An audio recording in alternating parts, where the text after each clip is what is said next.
kita perlu memahami yang namanya historiografi.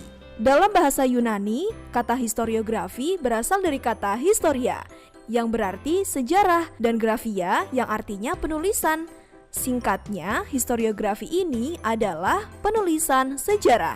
Menurut Lohanda tahun 2011, kesuksesan seorang sejarawan itu diukur dari historiografinya, sehingga historiografi menjadi salah satu bentuk komitmen keseriusan dalam belajar ilmu sejarah. Menariknya, historiografi sejarah Indonesia ini umumnya dikelompokkan dalam 3 jenis, yaitu historiografi tradisional, historiografi kolonial, dan historiografi modern. Yuk, kita bahas satu persatu dari ketiga jenis historiografi tersebut. Kamu pasti pernah mendengar kitab Negara Kertagama, bukan?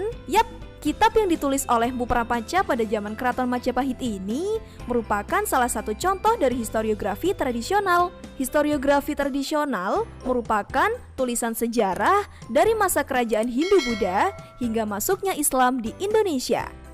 Lebih mudahnya nih, dapat kamu artikan semacam naskah sejarah yang menceritakan seperti apa sih kehidupan pada zaman kerajaan, bagaimana sistem pemerintahannya, dan siapa saja orang-orang di kerajaan tersebut. Ciri khas dari historiografi tradisional ini berpusat pada istana, raja, dan bangsawan, karena banyak menuliskan sejarah yang berkaitan dengan kekuasaan dan penguasa.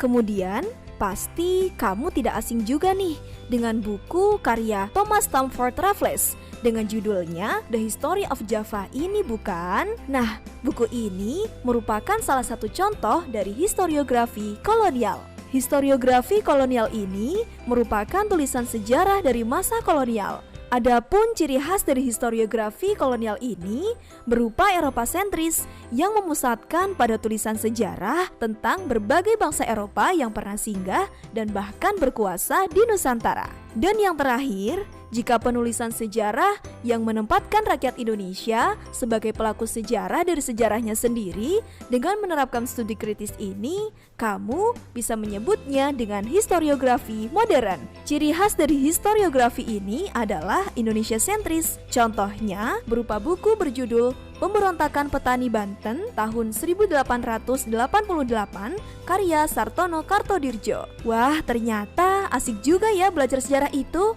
Semoga bermanfaat ya. Sampai jumpa.